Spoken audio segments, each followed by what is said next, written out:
मेरी मालकिन ने मुझे अपनी 16 साल की बेटी के साथ एक रात उसके कमरे में बंद कर दिया और कहा कि आज रात खूब मज़े करो।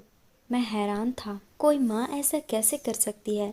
वो बेचारी सो रही थी, उसे सोता देखकर मेरी नीयत ख़राब हो गई और पूरी रात मैंने उसके साथ जो किया उसने तो मेरी ज़िंदगी ही बदल दी, क्योंकि उसने मुझे, मेरा नाम अनुपम है, मैं अपनी बेरोजगारी से बड़ा ही परेशान था और जगह जगह नौकरी ढूंढकर थक चुका था। एक जगह मेरा इंटरव्यू था, लेकिन मुझे वहाँ भी नौकरी नहीं मिली थी। मैं वहाँ से आ रहा था, कड़ी धूप थी तो मेरे सर पर आग की गोली की तरह गिर रही थी। चारों तरफ सन्नाटा छाया हुआ था। सर उठाकर मैंने आसमान की तरफ देखा तो जलती हुई धूप आंखों में लग रही थी। मेरी आंखें नहीं खुल रही थी, माथे पर पसीना आ रहा था। मैंने पसीना साफ किया और गहरी सांस ली। ऐसा लग रहा था जैसे सूरज भी मुझे आजमा रहा है। पहले जो धक्के मैं अपनी ज़िंदगी से तंग आकर खा रहा था, आज इस गर्मी ने भी मेरे दिमाग ख़राब कर दिया था। मैं अपने हाथ में पड़े हुए फाइल को अपने सर पर रखकर खुद पर छाँव करने लगा। कुछ देर के लिए खड़ा होकर अपने जिस्म को ठंडा कर रहा था। फिर सड़क किनारे मैं तेज तेज कदम उठाता हुआ चलता जा रहा था। तभी अचानक मुझे एक दरख्त नजर आया। मैं उस दरख्त के नीचे आकर खड़ा हो गया। पूरे सड़क पर चारों तरफ छाँव फैली हुई थी। उस दरख्त की छाँव में खड़े होकर मुझे कुछ सुकून मिल गया था। अपने बैग से पानी की बोतल निकालकर जैसे ही मैंने बोतल को मुंह में लगाया तो पानी ही खत्म हो चुका था। पानी की एक बूंद भी बोतल के अंदर मौजूद नहीं थी। प्यास की वजह से मेरा बुरा हाल हो चुका था। पानी दूर दूर तक कहीं भी मुझे नजर नहीं आ रहा था। प्यास से गला सूखा जा रहा था। हर कोई अपने अपने कामों में व्यस्त थे। एक मैं ही था जो बेरोजगार और बदनसीबी लेकर पैदा हुआ था। बचपन से लेकर जवानी तक पहुँचते पहुँचते मैंने बहुत सारे सबक सीख लिए थे। पानी की खाली बोतल लेकर मैं आसपास नज़र दौड़ाने लगा कि कहीं से पानी मिल जाए, लेकिन मुझे कहीं भी पानी नज़र नहीं आ रहा था। अगर कहीं कोई नल दिख जाता तो मैं उस बोतल को भी भर लेता। अभी मैं आसपास देख ही रहा था कि अचानक मुझे महसूस हुआ जैसे मेरे पास कोई खड़ा हुआ है। तभी किसी के आगे हाथ बढ़ा दिया।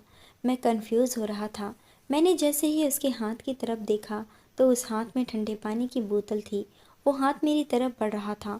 वो बिल्कुल गोरा दूध जैसे सफ़ेद हाथ था।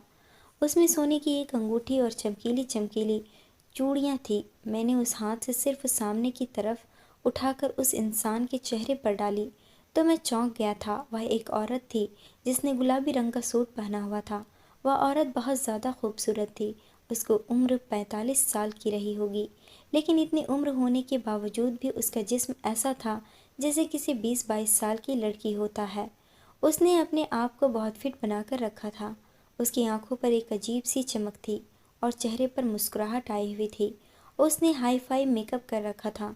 वह कहने लगी, यह लो पानी पी लो, तुम्हें प्यास लग रही है ना? मैं काफ़ी देर से तुम्हें देख रही हूँ। तुम मुझे कुछ परेशान नज़र आ रहे हो। जैसे तुम्हारे हालात हैं, तुम्हारे हालात को देखकर ऐसा लगता है कि तुम बहुत ही ज़्यादा परेशान होकर आ रहे हो। मैंने भी ठंडे पानी की बोतल को पकड़ा और वहीं पर खड़े होकर पानी पीने लगा। मुझे बहुत तेज प्यास लग रही थी। एक ही सांस में मैं वह पानी ख़त्म कर चुका था।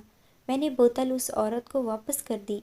वह इतनी खूबसूरत थी कि आसपास के काफ़ी सारे मर्द उसे घूर घूर कर देख रही थी। वो बड़ी सी गाड़ी में आई हुई थी, देखने में काफ़ी अमीर लग रही थी। उसका हुलिया देखकर लग रहा था कि वो बहुत अमीर और अच्छे ख़ानदान से ताल्लुक़ रखती है। मैंने उस औरत का शुक्रिया अदा किया और उन्हें बताया कि जी मैं यहाँ पास में ही अपने जॉब इंटरव्यू के लिए आया था। काफ़ी टाइम से जॉब के लिए इंटरव्यू दे रहा हूँ, लेकिन जॉब है कि कहीं मिलता ही नहीं है। काफ़ी जगह पर नौकरी के लिए इंटरव्यू दे चुका हूँ, लेकिन हर बार मेरी किस्मत मुझे सिर्फ अंगूठा दिखा देती है। मेरा इतना पढ़ा लिखा होने के कोई फ़ायदा नहीं। फ़िलहाल आपका शुक्रिया। मैंने उस औरत को फिर से शुक्रिया कहा और जल्द से जल्द मैं अपने घर जाना चाहता था, क्योंकि घर जाकर मुझे अपनी बीमार माँ और जवान बहनों के लिए खाने की सब्जी वगैरह लेकर जानी थी।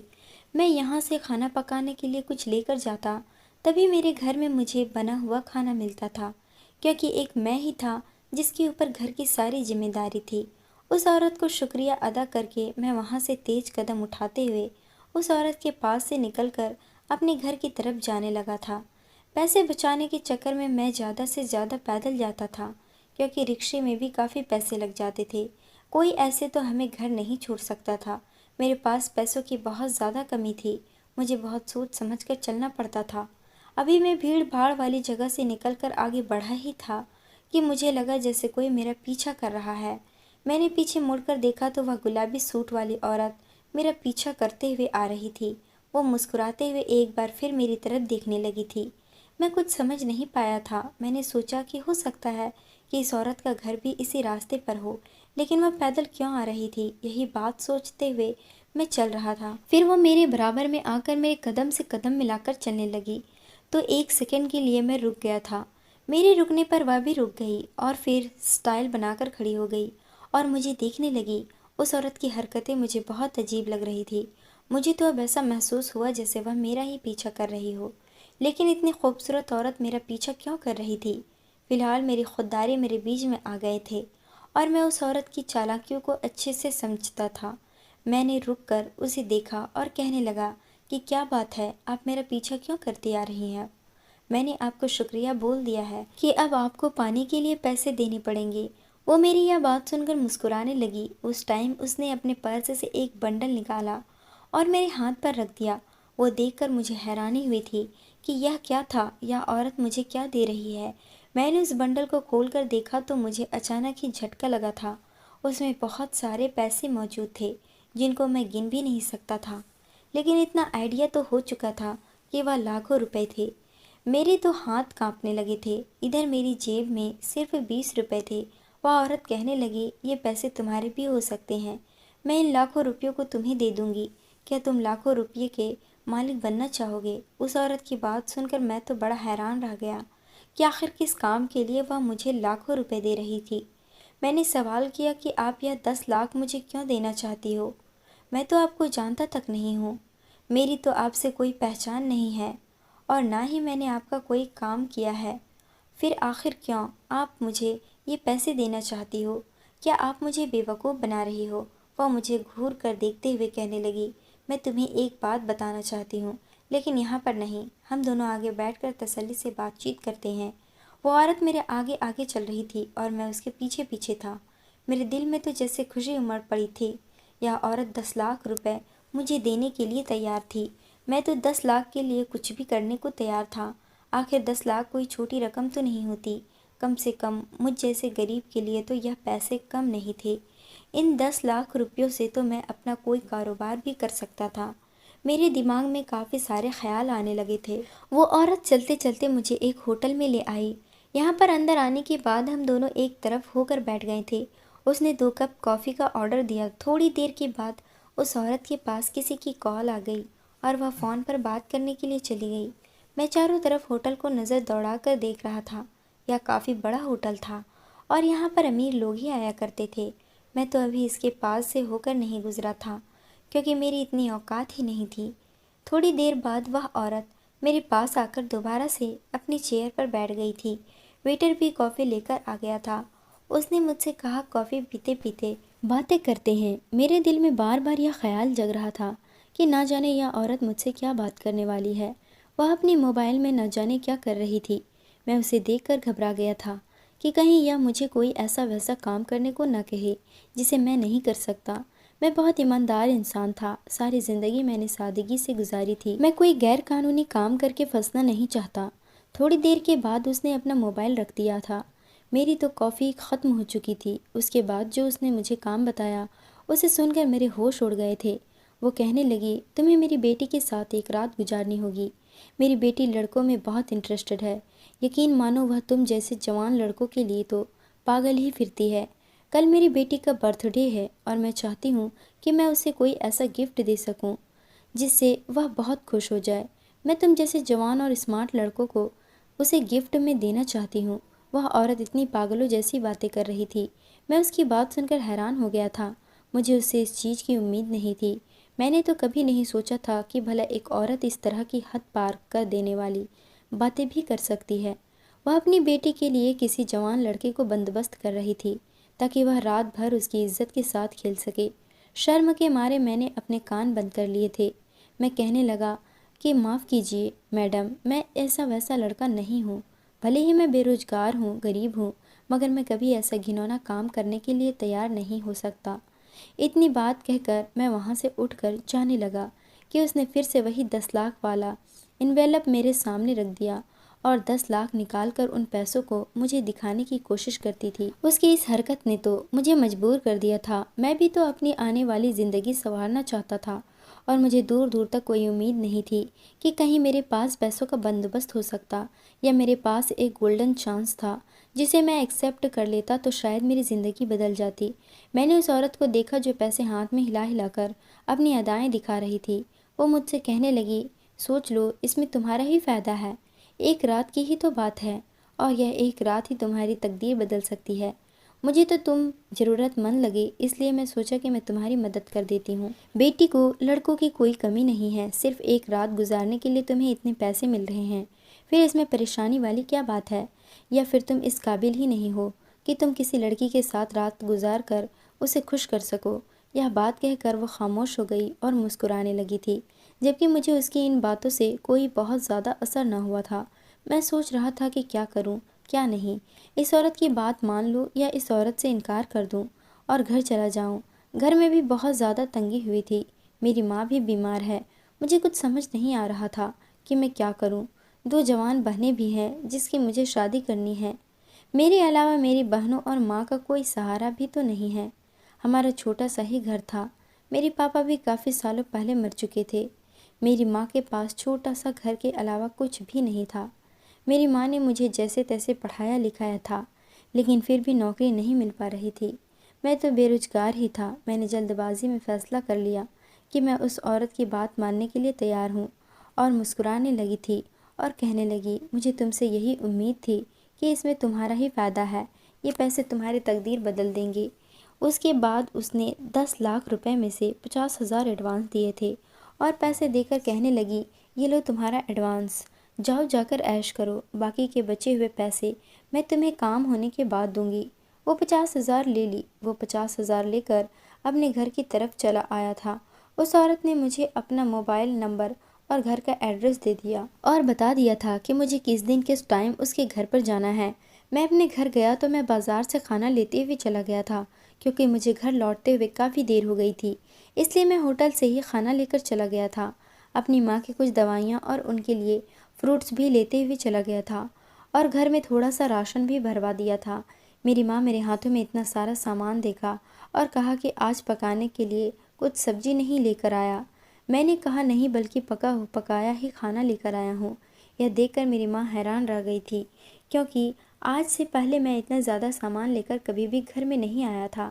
मेरी माँ और बहनें मुझसे सवाल करने लगी कि तुम यह सब कुछ कैसे लेकर आए हो, इतने पैसे तुम्हारे पास कहाँ से आए? सुबह तो तुम कह रहे थे कि तुम्हारे पास पैसे नहीं हैं। अपनी माँ की बात सुनकर मैं थोड़ा सा घबरा गया था। माँ तो माँ होती है और माँ के सामने मैं क्या झूठ बोल सकता था। हाथ मुंह धोते हुए मैं माँ से कहने लगा, माँ मेरी एक जगह जॉब लगी है, उन्होंने मुझे एडवांस दिए हैं, बस इन्हीं पैसों में से मैं आपके लिए ये सामान लेकर आया हूँ। मैंने सोचा कि बाज़ार से खाना लेकर चलता हूँ, छोटी सबको परेशान नहीं होना पड़ेगा। मेरी बहनें आज मुझे बहुत ज़्यादा खुश नज़र आ रही थी, क्योंकि वह दोनों बेचारे हमेशा घर के कामों में लगे रहते थे और आज तो उसे खाना बनाने से छुट्टी मिल गई थी। मेरी माँ मेरी नौकरी का सुनकर बहुत खुश हो गई थी और कहने लगी कि भगवान तुम्हें इसी तरह से कामयाब करे। देखना, अगर इसी तरह से तुम्हारी नौकरी चलती रही तो धीरे धीरे हमारे घर के हालात काफ़ी बेहतर हो जाएंगे। मेरी बड़ी बहन ने सबके लिए खाना लगाया और हम चारों ने साथ बैठकर खाना खाया था, लेकिन मेरा दिमाग अभी भी उस औरत की तरफ ही लगा हुआ था। उस लड़की के साथ एक रात गुजारने की वह मुझे 10 लाख दे रही थी। क्या यह बात सच थी या फिर वो मुझे बेवकूफ़ बना रही थी? जो भी था, यह तो कल ही खुलकर सामने आने वाला था। मैं अगले दिन ठीक टाइम पर तैयार होकर घर से निकलने लगा तो मेरी माँ ने मुझसे सवाल किया कि बेटा तुम कहाँ जा रहे हो इतना तैयार होकर? मैंने माँ से कहा कि मैंने आपको बताया था ना कि मेरी नौकरी लग गई है, बस वहीं जा रहा हूँ। आप ऊपर वाले से दुआ कीजिएगा कि आपका बेटा कामयाब हो जाए। अगर आपका बेटा कामयाब हो जाएगा तो हमारा पूरा हालात बदल जाएगा। मेरी माँ यह बात सुनकर बहुत खुश होने लगी और मैं घर से निकल गया था। रिक्शे पकड़कर मैं उस औरत के बताए हुए एड्रेस पर चला गया था। मैं इस औरत के घर पहुंच चुका था। उस औरत का घर देखकर तो मेरी आंखें फटी की फटी रह गई थी। मैंने दोबारा से अपने पास मौजूद एड्रेस को देखा और फिर उस घर को देखा। यह कोई घर नहीं था बल्कि एक महल था। ये इतना खूबसूरत घर था, शायद मैंने इतना बड़ा और खूबसूरत घर पहली बार देखा था। लेकिन मैं यह सोच सोच कर परेशान हो रहा था कि इतनी अमीर औरत इतना गलत काम कैसे कर रही है। मैं इस औरत के घर बाहर खड़े होकर ही उसके दिए हुए नंबर पर कॉल करने लगा। उसने भी मेरी कॉल उठाई और कहा कि तुम कहाँ पर हो। मैंने उसे बताया कि मैं तो आपके घर के बाहर ही खड़ा हूँ। तो उसने कहा कि अरे तुम बाहर क्यों खड़े हो, जल्दी से अंदर आओ, मैं तुम्हारा बहुत देर से इंतज़ार कर रही हूँ। मैं डरते हुए घर के अंदर चला गया था। ऐसा घर तो मैंने आज से पहले सिर्फ मूवीज़ में ही देखे थे। आज मैं पहली बार इतने बड़े घर के अंदर मौजूद था। घर के अंदर गया तो वो औरत मेरे सामने तैयार होकर खड़ी हुई थी। मैंने उसे कहा, मैडम मैं कोई ऐसा वैसा लड़का नहीं था, मजबूर हूँ इसलिए मैं यह काम करने के लिए तैयार हुआ हूँ। मुझे देखकर हंसने लगी और कहने लगी, मैं तो तुम्हारी नीयत देखना चाहती थी। मुझे लगता है कि तुम मेरा काम ढंग से नहीं करोगे, लेकिन अगर तुमने मेरा काम ठीक तरीके से नहीं किया तो मैं तुम्हें पैसे नहीं दूंगी। अगर तुमने ये पैसे लेने हैं तो मेरे कहने के मुताबिक यह काम करना होगा। उसने मुझसे कहा कि अच्छा चलो ठीक है, तुम बैठ जाओ। उसने नौकरानी को आवाज़ लगाई। उसने कहा कि मेहमान आए हैं, इनके लिए चाय बनाओ। मैं तो जितना हैरान होता मेरे लिए उतना ही कम था। मैं बहुत ज़्यादा परेशान था। मगर वो औरत कहने लगी, तुम्हें यहाँ पर किस काम के लिए बुलाया गया है? वह काम तुम्हें रात को शुरू करना है, जब तक तुम्हें यहाँ पर रहकर टाइम काटना होगा। मैंने उस घर में बैठे बैठे सारा दिन गुजार दिया था और मुझे बार बार यहाँ पर कुछ न कुछ खाने पीने का सामान दिया जा रहा था। जब रात हो गई तो वह औरत मेरे पास आई और कहने लगी, अब तुम्हें मेरी बेटी के कमरे में जाना होगा, मेरी बेटी तुम्हारा इंतज़ार कर रही है। मेरे दिल की धड़कनें तेज हो चुकी थी। आखिर मैं भी तो लड़का था। मेरी फीलिंग जो दबी हुई थी वह उभर कर मेरे बाहर आने लगी। जितनी खूबसूरत यह औरत थी, उसकी बेटी उससे कहीं ज़्यादा खूबसूरत होगी और उसकी माँ मुझे खुद अपनी बेटी के कमरे में भेज रही थी। तो फिर मैं उस काम के लिए मना क्यों करूँ। मैं वहाँ से सीढ़ियाँ चढ़ते हुए उस औरत की बेटी के कमरे के बाहर आ गया था। उसकी माँ ने खुद ही कमरा खोला था। मेरा दिल ज़ोर ज़ोर से धड़क रहा था और मैंने कमरे के अंदर कदम रखा तो सामने का नज़ारा मेरा होश उड़ा रहा था। कमरे को इस तरह सजाया गया था जैसे यहाँ पर आज मेरी सुहागरात हो रही हो। एक लड़की बेड पर लेटी हुई थी। वो लड़की बहुत ज़्यादा खूबसूरत थी। इतनी ज़्यादा खूबसूरत लड़की को मैंने आज से पहले कभी नहीं देखा था। लेकिन एक अजीब बात यह थी कि वो लड़की सो क्यों रही थी, या फिर यह ज़रूर बेहोश थी। मैंने उसे लेटा हुआ देखकर उसकी माँ से सवाल किया कि लड़की क्यों सो रही है। वह औरत धीरे से कहने लगी, क्योंकि यह अभी होश में नहीं है, मैंने खुद ही इसको बेहोश किया है। तुम्हें जो कहा है तुम सिर्फ वही करो और जब काम पूरा हो जाए तो तुम मुझसे आकर पैसे ले जाना। वह औरत मेरे कंधे पर हाथ मारकर वहां से चली गई और बाहर से दरवाज़ा लगाकर गई थी। मैं धीरे धीरे चलता हुआ उस लड़की के करीब जाकर खड़ा हो गया था। वो इतनी ज़्यादा खूबसूरत थी कि उसके चेहरे से मेरी नज़र हट ही नहीं रही थी। धीरे धीरे मैं भी देखने लगा था। मैं खुद पर कंट्रोल करना चाह रहा था। फिर जिस काम के लिए मुझे पैसे दिए गए थे, मैंने इस काम पर ध्यान देना शुरू कर दिया। कमरे में मुझे लगभग 2 घंटे गुजर चुके थे और वो लड़की मेरा चैन चुरा चुकी थी। मैंने कमरे की खिड़की से बाहर की तरफ देखा तो उस लड़की की माँ ना जाने किस सोच और ख्याल में टहल रही थी। शायद मेरा इंतज़ार कर रही थी। मैंने अपनी शर्ट के बटन लगाए और सीढ़ियों से नीचे उतरता हुआ आ गया था और उस औरत के पास जाकर खड़ा हुआ। वह घूरती हुई नज़रों से मेरा चेहरा देखने लगी। मैंने चेहरे पर मुस्कुराहट सजाकर उससे कहा कि मैडम आपका काम हो चुका है। यह सुनकर उसके चेहरे पर मुस्कुराहट आ गई और कहने लगी, मेरी बेटी जागी तो नहीं ना? उसने कोई रिएक्ट तो नहीं किया ना? तुम्हें परेशान करने की कोशिश तो नहीं की ना? मैंने साफ साफ लफ्ज़ों में कह दिया कि नहीं, मैं अपना काम पूरा कर चुका हूँ। यह सुनकर उसने कुर्सी से अपने पास मौजूद 10 लाख निकाले और मेरे हाथ पर रख दी थी। वो कहने लगी कि जाओ, अब दोबारा मुझे कहीं नज़र मत आना और तुम्हारा काम पूरा हो चुका है। यह भी ध्यान रखना कि इस बारे में किसी को भी बताने की ज़रूरत नहीं है, वरना तुम जानते ही हो कि मैं तुम्हारा क्या हाल करूँगी। और तो और इस काम में तुम पर भी इल्ज़ाम आएगा। मैं उस औरत की हर बात को सुनकर वहाँ से निकल गया था। बैठे बिठाए मुझे 10 लाख मिल गए थे। मेरे लिए बहुत खुशी की बात थी। माँ को बहाना लगाकर बता दिया कि ऑफिस के पहले दिन ही उसने मेरे काम से खुश होकर मुझे इतने सारे पैसे दिए हैं। अब तो मेरा काम दिन ब दिन बढ़ता चला जाएगा और हमारी ज़िंदगी से गरीबी चली जाएगी। मेरी माँ तो मेरी खुशियों को देखकर अचानक सोच में पड़ गई थी। अभी रात ही हुई थी जब मुझे उस औरत की दोबारा से कॉल आई। वह कॉल करते ही कहने लगी कि मैं तुम्हारी तरफ से बहुत खुश हूँ, तुमने मेरे दिल की तमन्ना पूरी कर दी है। मुझे नहीं पता था कि तुम मेरा काम इस तरह से भी पूरा कर सकते हो। मुझे तुम्हारा काम बहुत पसंद आया। अगर तुम्हें और पैसों की ज़रूरत हो तो मुझे बता देना, मैं तुम्हें पैसे भिजवा दूंगी। मैं तो समझ रही थी कि तुम अपना काम सही तरीके से नहीं करोगे, मगर जिस तरह से मेरी बेटी की हालात हो रही है, तुम नहीं जानते कि तुमने मेरा काम कितना आसान कर दिया। उस औरत की यह बात सुनकर मैं फ़ोन बंद कर चुका था। मैंने अपना मोबाइल निकाला और उस पर एक वीडियो देखने लगा कि कमाल की वीडियो थी। मैंने उस औरत के घर में रिकॉर्ड की थी। सही टाइम आने पर यह वीडियो भी उस औरत की जेब से पैसे निकलवाने के लिए मेरे काम आने वाली थी।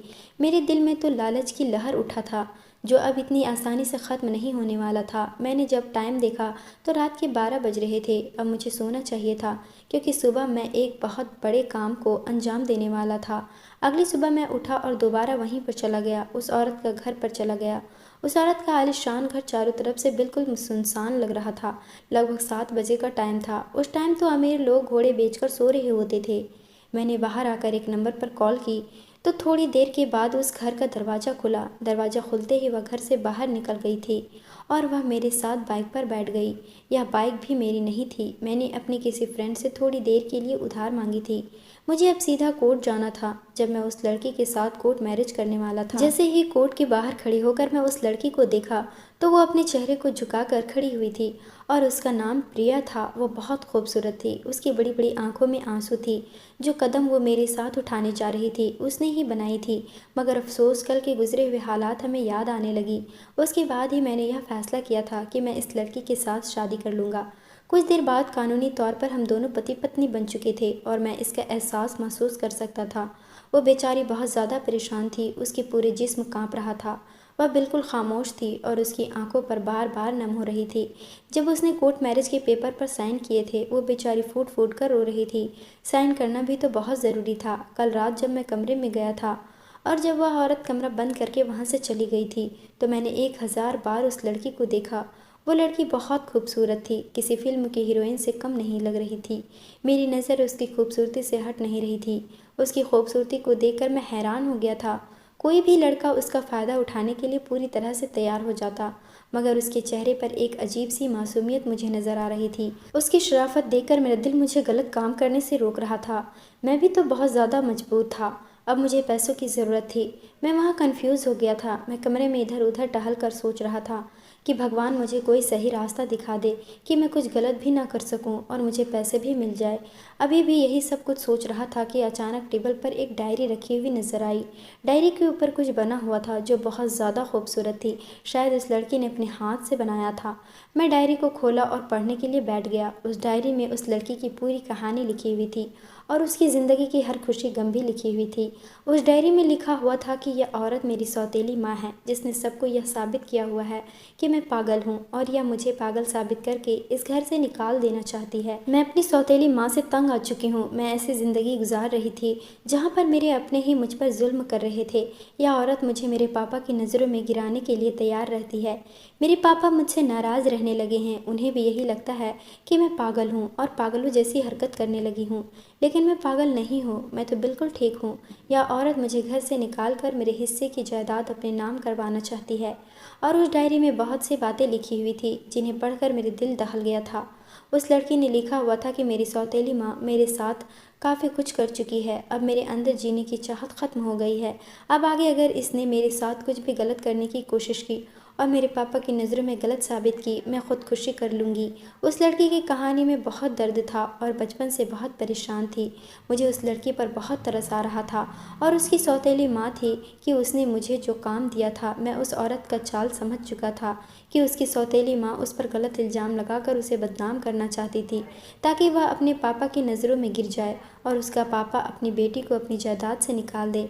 भले ही मैं उस औरत का काम करने के लिए तैयार हो गया था, लेकिन मेरी ईमानदारी मुझे उसके साथ यह सब करने से रोक रही थी। मगर वह बेखबर सो रही थी। हो ना हो उसकी माँ ने ज़बरदस्ती उसको बेहोश किया है ताकि जब उसको होश आए तो उसे लगे कि उसकी इज्जत लुट चुकी हो।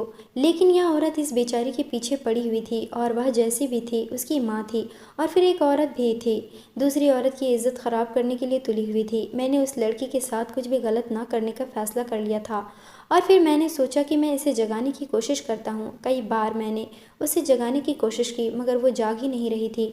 कुछ ही देर बाद बार बार आवाज़ देने की वजह से उसे होश आ चुका था। जैसे ही वह होश में आई उसने अपने कमरे के चारों तरफ देखा और फिर मुझे देखा तो वो बहुत घबरा गई और रोने लगी। कहने लगी कि तुम कौन हो और यहाँ मेरे कमरे में क्या कर रहे हो। वह चीख कर मुझसे दूर हट गई। उसकी आवाज़ भी उसकी जैसी ही प्यारी थी। उसे तसल्ली देते हुए कहने लगा, तुम्हें डरने की ज़रूरत नहीं है, मैं तुम्हें सब कुछ बताता हूँ, मैं कोई गलत इंसान नहीं हूँ। उसके बाद मैंने उसे वो सब कुछ बता दिया जो मुझे उसकी माँ ने मुझे उसके साथ करने के लिए कहा था और उसके बदले में मुझे 10 लाख देने का वादा भी किया था। यह सुनकर तो उसको अपने कानों पर यकीन नहीं हो रहा था। वह अपने हाथों में अपने चेहरे को छुपाकर फूट फूट कर रोने लगी। कहने लगी, मुझे पता था कि मेरी सौतेली माँ बहुत घटिया औरत है, लेकिन मुझे यह नहीं पता था कि वह एक औरत होते हुए भी इस हद तक भी गिर सकती है। वो मुझे अपने बारे में बताते हुए कहने लगी, जब मैं 10 साल की थी मेरी माँ की एक बीमारी में मौत हो गई थी। मैं अपनी माँ पापा की इकलौती बेटी थी। मेरे माँ पापा पर जान निछावर करती थी। हमारे पास किसी चीज़ की कोई कमी नहीं थी। मेरे पापा ने मेरे जन्म के बाद ही यह बंगला मेरे नाम कर दिया था और बाकी जो प्रॉपर्टी थी वो मेरे पापा ने मेरी माँ के इलाज पर ख़त्म कर दी थी, क्योंकि वो मेरी माँ को हर तरह से बचाना चाहते थे। उन्होंने पैसे को पानी की तरह बहाया था, लेकिन फिर भी मेरी माँ नहीं बच सकी। फिर एक दिन मेरी माँ हमें इस दुनिया से छोड़कर चली गई। उसके बाद मेरे पापा ने मेरी माँ की मौत के गम को अपने दिल से लगा लिया और वो इसी गम में बर्दाश्त होते चले गए। उन्होंने अपने बिजनेस पर भी कोई ध्यान नहीं दिया। यह बंगला मेरे नाम है, मैं इस बंगले की मालकिन थी और मैं भी अपने आप को बहुत अकेला महसूस करने लगी थी। मुझे पढ़ाई भी करनी होती थी, लेकिन कुछ बातें ऐसी होती है कि एक मर्द सिर्फ अपनी बीवी से कर सकता है। मैं अपने पापा का भरपूर ख्याल रखती थी, मगर फिर भी अपनी पढ़ाई में बिजी होने की वजह से मैं अपने पापा के साथ ज़्यादा वक्त नहीं गुजार पाती थी। मेरे पापा को उनके रिश्तेदारों ने समझाया कि उन्हें दूसरी शादी करनी चाहिए। सबके समझाने पर पापा ने दूसरी शादी कर ली। अब मेरी उम्र 16 साल हो गई थी और मैं धीरे धीरे जवान होने लगी थी। मेरी सौतेली माँ मेरे पापा के दोस्त की बहन थी और ये तलाकशुदा थी। इस औरत के पति ने उसे तलाक देकर घर से निकाल दिया था।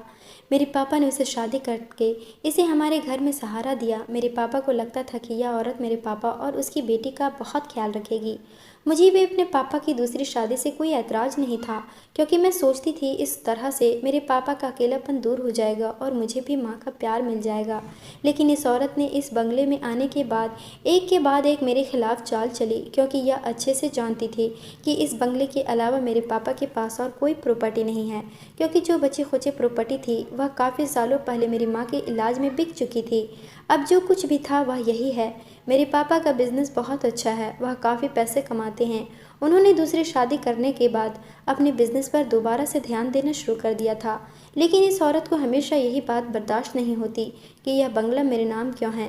हालांकि वह अब मेरे पापा की बीवी बनकर इस घर में आ गई थी, तो यह बंगला उसके नाम होना चाहिए था। मैं उसको अपनी माँ समझकर उसके करीब जाती थी, लेकिन वह औरत हर बार मुझे धुतकार देती थी। मेरे पापा के सामने तो ऐसे रिएक्ट करती थी जिसे मुझसे बहुत प्यार करती है, लेकिन उसके पीछे मुझ पर जुल्म करती थी। मुझे खाना नहीं देती थी। मैं बहुत ज़्यादा परेशान रहने लगी थी। इसी तरह से उस औरत ने मुझ पर इल्ज़ाम लगाकर मेरे पापा को मेरे खिलाफ़ कर दिया।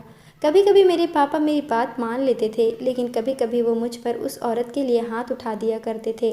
उस औरत ने मेरी ऐसे अजीब अजीब हरकतें मेरे पापा को बताई। उन्होंने मुझे पागल समझना शुरू कर दिया और सिर्फ मुझे कमरे में बंद रहने के लिए ही कहा। मैं पिछले 7 सालों से इस कमरे में ही बंद रहती हूँ। मेरी माँ चाहती है कि मेरे पापा मुझसे मेरी जायदाद वापस ले ले, लेकिन अभी तक मेरे पापा के दिमाग में ऐसी कोई बात नहीं आई है। लेकिन वह औरत यही चाहती है कि मेरे पापा मुझसे मेरी जायदाद लेकर इस औरत के नाम कर दे, क्योंकि वो उनकी बीवी बनकर इस घर में आ गई है और इस पर अब उसी का हक है। लेकिन मैं नहीं चाहती कि मेरी जायदाद उसके नाम हो जाए। अगर मैं उसको अपना बंगला भी दे दूँ तो बदले में मुझे प्यार दे, लेकिन वो औरत बदले में मुझे प्यार नहीं देना चाहती, मुझे इस घर से निकाल देना चाहती है। मुझे पता है अगर मैंने उसके नाम अपना बंगला कर दिया तो वह मुझे और मेरी ज़िंदगी को और भी ज़्यादा ख़राब कर देगी। वह मेरी ज़िंदगी पहले ही काफ़ी ख़राब कर चुकी है, क्योंकि वो मुझे पागल साबित कर चुकी है, मेरे पापा को मेरे खिलाफ़ कर चुकी है। वह औरत मेरा अपने कमरे से निकलना भी बिल्कुल बंद करवा दी है। इसलिए तो इस औरत ने यह चाल चली कि वह तुम्हें मेरे कमरे में एक रात के लिए भेजे और तुम मेरे साथ गलत करे और मेरे पापा के पास साबित कर दे कि मैं पागल के साथ साथ गलत हरकत भी करती हूँ। मुझे पूरा यकीन है कि इस कमरे में कहीं न कहीं कैमरे लगे रहेंगे ताकि वह सबूत इकट्ठा करने के बाद मेरे पापा को दिखाएंगे और इस बार मेरे पापा मुझे धक्के मारकर अपनी जायदाद से बेदखल करके मुझे इस घर से निकाल देंगे और वह औरत इस घर में खुशी खुशी ऐश करेगी। वो लड़की बहुत मासूमियत से सब कुछ कह रही थी। कहने लगी, इस दुनिया में मेरे पापा के अलावा कोई नहीं है, लेकिन यह औरत मेरे पापा को मुझसे छीन चुकी है। मुझे अपनी ऐसी ज़िंदगी बिल्कुल भी अच्छी नहीं लगती। मैं मरना चाहती हूँ। वो ज़ोर ज़ोर से चिल्ला रही थी। मैंने उसे खामोश किया और कहा कि मैं तुम्हारा साथ दूंगा, तुम फिक्र मत करो। मैं ऐसा इंसान नहीं हूँ कि लड़कियों का फ़ायदा उठाऊँ। वो मेरी बात सुनकर खामोश हो गई। मैंने कहा कि तुम्हारी डायरी पढ़ चुका हूँ। मुझे तुम्हारी गुजरी हुई ज़िंदगी के बारे में तुम्हारी डायरी ने सब कुछ बता दिया है। वो कहने लगी, तुम मेरी किस तरह से मदद करोगे? मैंने कहा, मैं तुमसे शादी करूँगा। मुझे तुम्हारी जायदाद से कोई मतलब नहीं। मैंने फिर उसे अपने प्लान के बारे में बताया और शर्ट का बटन लगाता हुआ नीचे उतर आया।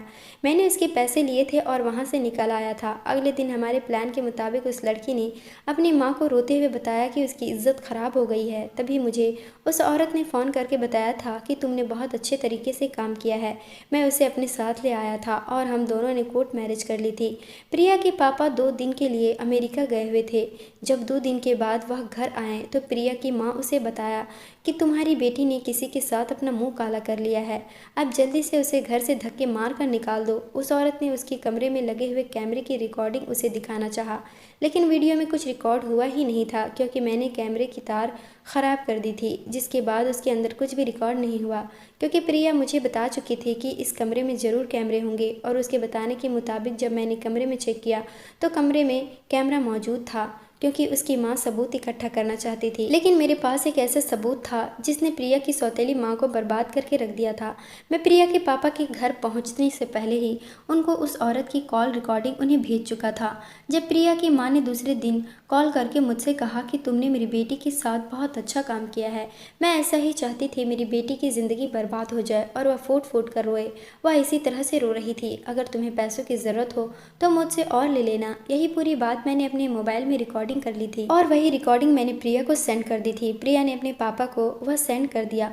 प्रिया के पापा ने अपनी बेटी पर हाथ उठाने के बजाय अपनी बीवी पर हाथ उठाया और उसे वह सुना दी। प्रिया की माँ को यह उम्मीद नहीं थी अपने बिछाए जाल में वह खुद ही फंस सकती है।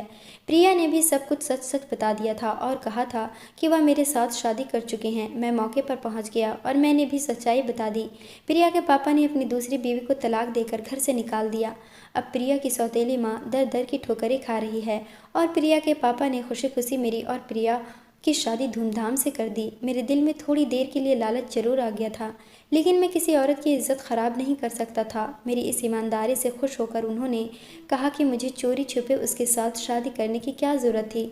मैं तुम्हें खुशी खुशी अपनी बेटी के साथ शादी करवा देता। मैंने अपनी तरफ से प्रिया के पापा से माफ़ी मांगी। प्रिया के पापा ने मुझे माफ़ कर दिया। प्रिया को और मुझे अपने सीने से लगा लिया। मेरी माँ और बहनों को भी इस बात से कोई एतराज़ नहीं था क्योंकि प्रिया काफ़ी खूबसूरत होने के साथ साथ एक ख़ानदानी और अमीर बाप की बेटी भी थी। अब मेरी शादीशुदा ज़िंदगी बहुत अच्छी गुजर रही है। मैं प्रिया से बहुत मोहब्बत करता हूँ। प्रिया भी मुझसे बहुत प्यार करती है। दोस्तों, उम्मीद करती हूँ आपको हमारी कहानी पसंद आई होगी। कहानी पसंद आई है तो वीडियो को लाइक करें, चैनल पर नए हैं तो चैनल को सब्सक्राइब करें।